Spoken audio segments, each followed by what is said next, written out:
Good afternoon, what is up? Welcome in Facebook Live. My name is Mark Bergin, and this is another edition of Berg is the Word on Monday. It is March Madness kicking off this week. Thursday, the big day, first round of games as action gets underway. A little bit earlier this week in the first four action. Going to be breaking down for you the bracket and what I want to know tonight, which team do you think will win the 2019 NCAA tournament? So that is where we begin.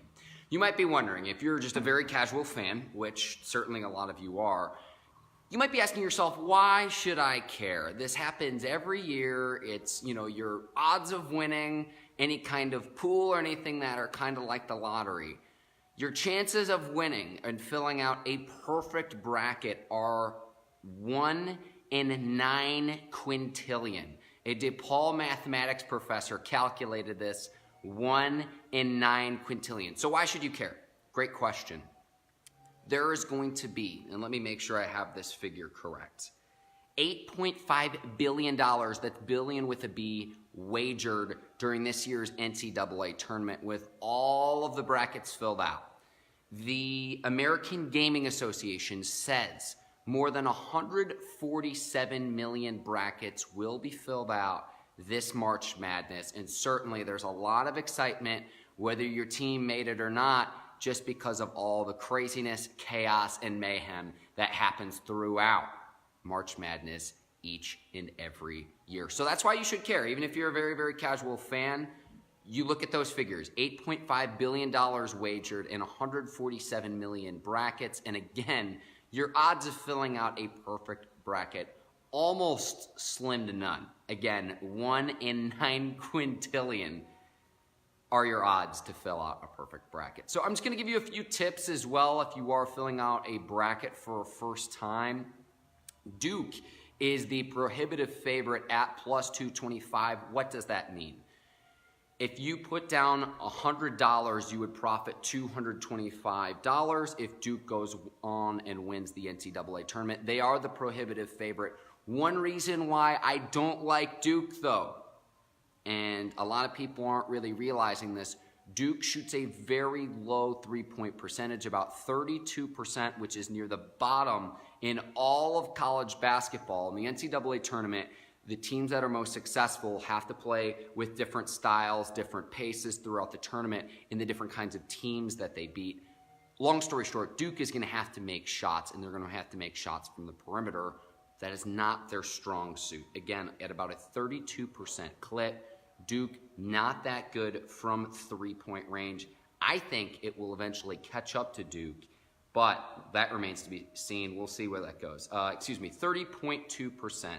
And again, that ranks 339th among 347 teams in all of college basketball. So when Duke is going to need to make outside shots, I think despite the talents of a Zion Williamson or Cam Reddish or RJ Barrett, they're going to need that perimeter shooting, and it's something that they haven't had all year long with or without Williamson. That is why I have not selected Duke to win my NCAA tournament bracket. A couple of other things before I tell you who I picked in my Final Four and who I picked to win the tournament. If you're thinking about picking a 16 seed over a 1 seed, remember last year, UMBC, the University of the University of Maryland, Baltimore County upset Virginia in the first 16 seed over a 1 seed in the history of the NCAA tournament. Don't do that. And here's the reason why. 16 seeds have a 1 in 135 record against 1 seeds in the history of the NCAA tournament. Let me repeat that for you. 16 seeds have won 1 game and lost 135 games against 1 seeds in the NCAA tournament. History is certainly not in your favor. Select all 1 seeds to advance in the first round. That being said, only 1 time in the history of the NCAA tournament have all 4 number 1 seeds gone on to make the Final Four. So your Final Four needs to be teams. It can be a 1 seed for sure, but don't pick all 4 number 1 seeds in your bracket. Also worth pointing out, the 1 seed or a 1 seed has won the NCAA tournament in 10 of the last 14 tournaments as well. So if you do pick a number 1 seed in this year's tournament, this year that's Duke, North Carolina, Gonzaga, and the last ACC team, Virginia. If you do pick a 1 seed, that's pretty good odds that a 1 seed will go on to win this year's NCAA tournament as well. The Zion Williamson sweepstakes are pretty much up. It's almost a guarantee that he's going to be the number 1 pick in the 2019 NBA draft this summer. The odds out for that are listed at minus 1650. So you have to pony up $1,650 to earn a $100 profit. It's an almost guarantee. Almost a guarantee that he'll be the number 1 overall pick come this summer's draft. There are certain certainties in life, right? Sky's blue, the grass is green. Zion Williamson is going to be the number 1 pick in the 2019 NBA draft. You can guarantee that. And at least that's what the odds makers are.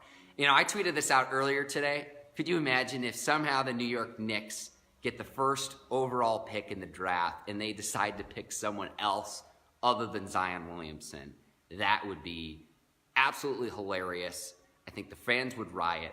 I think they would picket and maybe even try to vandalize Madison Square Garden. It would be a total New York Knicks move. But again, Zion Williamson, the overwhelming favorite to be the number 1 pick in this summer's draft.